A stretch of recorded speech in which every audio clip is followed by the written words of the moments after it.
BJP के मुख्यमंत्री ने बजरंग दल को घेर करके 3 घंटा पिटवाया। मोदी जी कहां चली गई बजरंग बली? बीजेपी के लोगों ने, बीजेपी के मुख्यमंत्री ने मध्य प्रदेश में जब बजरंग दल के लोगों ने शराब के खिलाफ उतरकर आंदोलन कर रहा था तो एसपी और डीआईजी घेर घेर के पीट रहे थे। बजरंग बली कर्नाटक में। और अब हम आते हैं उन बातों पे कि आप यूथ को की बड़ी तादाद में, यह गर्व का विषय है मेरे इस समूह में जो लोग हैं, कहीं ना कहीं से उनका जो कमिटमेंट है, उनकी जो प्रतिबद्धता है, आइडियोलॉजी, उनके जो विचार हैं पप्पू यादव और इस पार्टी को लेकर, इस तरह के कमिटमेंट वाला यूथ जिसकी संख्या 40% हो, 60 हो सकता हो, ना हो, 60 ढुलमुल में हो, अब परिस्थिति के कारण कुछ अलग भी हो, लेकिन जो संख्या, मैं तो बार बार कहता हूं, अभी कर्नाटक में रघुपति जी चुनाव हुआ तो बीजेपी के तो सीएम भी चले गए, बीजेपी के तो 11 मंत्री चले गए,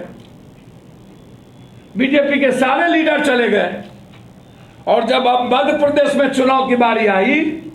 तो पूर्व मुख्यमंत्री जोशी जी का बेटा जो मिनिस्टर था वो भी चला गया, जोशी जी जो मुख्यमंत्री थे। और समझ में मुझे नहीं आया कि तेलंगाना में जो बीजेपी 350 करोड़ रुपया का एक विधानसभा चुनाव लड़ता है, वहां पर आश्चर्य होगा आपको, लगभग तेलंगाना के नेता बीजेपी नहीं जाकर के कांग्रेस ज्वाइन कर रहा है। यह कहना कि कोई विचारधारा अब बची है और उसको लैस किया जा सकता है बगैर इकोनॉमी पर, बगैर एजुकेशन और बगैर एक विकसित समाज के बगैर और एक विकसित व्यक्ति के बगैर, कि आप हमेशा विचारों की बात करते रहे। ये जितने लोग हैं, जो लोग आते हैं, जो कभी सावरकर से नीचे बात नहीं करते हैं और हवा बदलते ही दुनिया बदल जाती है, ऐसे लोग बहुगुना, जैसे लोग बहुगुना, जोशी जो मुख्यमंत्री थे वो बीजेपी में चले गए, जो कांग्रेस की अध्यक्ष थी वो चली गई बीजेपी में उत्तर प्रदेश में। और अब जब चुनाव आया, कई लोग इधर से उधर बिहार में भी करेंगे, देश में भी करेंगे। मेरा मानना यह है, और मैं बिल्कुल, आपने सही कहा कि अभी हम लोगों को इलेक्टोरल पॉलिटिक्स पे बात कर लेनी चाहिए। हम लोग मंदिर में नहीं बैठे और बिल्कुल राजनीतिक पार्टी का मतलब है एक सत्ता, एक सियासत और हर परिस्थिति में चुनावी प्रक्रिया में जीतने का मूल मंत्र। और हम आए भी उसी लिए हैं। संघर्ष की बात आप करते हैं, हमारे प्रदेश अध्यक्ष जी यहां बैठे हैं, पहले रघुपति बाबू प्रदेश अध्यक्ष थे। लगभग हर व्यक्ति से महीने में जूम पर कभी न कभी किसी न किसी चीजों पर बातचीत होती रहती है। मुझको एक बात समझ में नहीं आती है कि प्रदेश अध्यक्ष जी जब कभी भी जिले में जिला कमेटी की बैठक के लिए आग्रह किया और बढ़ने की बात की, कभी भी जिला अध्यक्ष और अन्य लोगों ने 70% जिला अध्यक्ष दिलचस्पी नहीं दिखाई। मैं जानना चाहता हूं कुशवाहा जी, बताएं। बिल्कुल सही। हमने पूरी स्वतंत्रता के साथ इनको मैंने छोड़ा। मैंने पहले कहा कि अखलाक भाई उस माहौल में, जिस माहौल में पार्टी ही यह तय कर ली हो कि हमको विचारधारा को कुछ तवज्जो देनी ही नहीं है, पैसे वाले, लाठी वाले, भाले वाले, बंदूक वाले, 47 वाले, 56 वाले, ऐसे लोग और जो जाति और धर्म को और नफरत की दुकान खोल करके जो गाली देने वाले समूह और व्यक्ति है, वो सबसे इंपॉर्टेंट किसी पार्टी के लिए आज के देश में बन चुका हो, वहां इतने लंबे समय में 2 चुनाव लड़ने के बाद, एक बार पहले, दूसरी बार चुनाव लड़ने के बाद, बिना सत्ता के आप लगातार, आपके अध्यक्ष और आपके यूथ, छात्र या अन्य कोई भी संगठन एक लंबे पीरियड में आपके साथ खड़ा रह रहा है, यह इस पार्टी की सबसे बड़ी उपलब्धि है। और मुझे इस बात को कहने में जरा भी बेहिचक नहीं है कि मुझको लगता है कि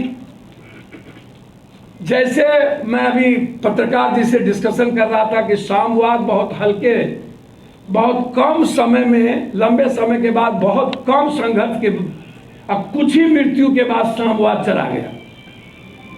पूंजीवाद और कट्टरवाद का युग आया है। और पूंजीवाद का समापन अरब कंट्री से होगा, और जब पूंजीवाद मछली के तरफ के मरेगा, तो फिर दुनिया में एक नई क्रांति, एक नया वार के रूप में हम दुनिया को देख पाएंगे। और मुझे लगता है कि मैं सिर्फ इतना कह सकता हूं, यहां जितने पत्रकार जी हैं, 10 साल के ऊपर नहीं, 10 साल के नीचे जो रूस को आप देख रहे हैं और चाइना की जो स्थिति है, आप उठा करके देख लीजिए। और मुझे लगता है कि पत्रकार जी, चाइना को अब नेपाल के द्वारा भारत आने में दिक्कत नहीं होगी। और जब इस दुनिया का सबसे बड़ा साम्राज्य अरब, जिसके डीजल पेट्रोल के बाद जिसका संतुलन खत्म होने की तैयारी में हुई, जब वो मरने की तैयारी की ओर अरब बढ़ रहा है, तो कोई आप हमको बताइए ना कि साम्यवाद पदार्थ की पर टिका हुआ था तो वो जल्दी चला गया, पूंजीवाद किस पे टिका हुआ है, आप हमको बता दीजिए। और ये इस्लामिक आइडेंटिटी और आइडियोलॉजी जिसको मुसलमान से जोड़ा जाता है, और दूसरी तरफ ईसाईयत, और तीसरी तरफ अयोधी और कट्टर हिंदूपंथी, ये जो लगातार कट्टरवाद को जन्म दे रहा है, ये दोनों चीज, उसमें पप्पू यादव के यूथ की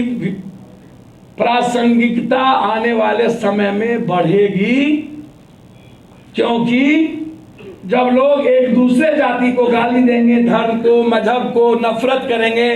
एक दूसरे को काटेंगे, थर्ड वर्ल्ड वार की ओर होगा, यूरोप का वार होगा, मरता क्यों नहीं, क्या नहीं करता, रूस एक तरफ, और इसी में चाइना चाहेगी कि हम फिर एक बार हिंदुस्तान की ओर बढ़े। मैं यह मानने को तैयार नहीं हूं। मैं आपको स्पष्ट कह देना चाहता हूं कि हिंदुस्तान की ओर बढ़ने की वो हिम्मत जरूर करेगा, और वो हिंदुस्तान को जीतने का भी प्रयास करेगा। लेकिन एक वक्त आएगा जिस वक्त हिंदुस्तान चाइना की ओर बढ़ेगा और कम्युनिज्म खत्म होगा,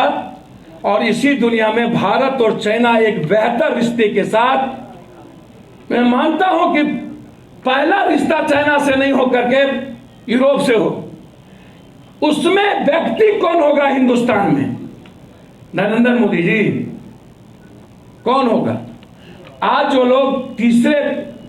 मोर्चे की बात कर रहे हैं, और हम लोग 9 महीना में चुनाव है,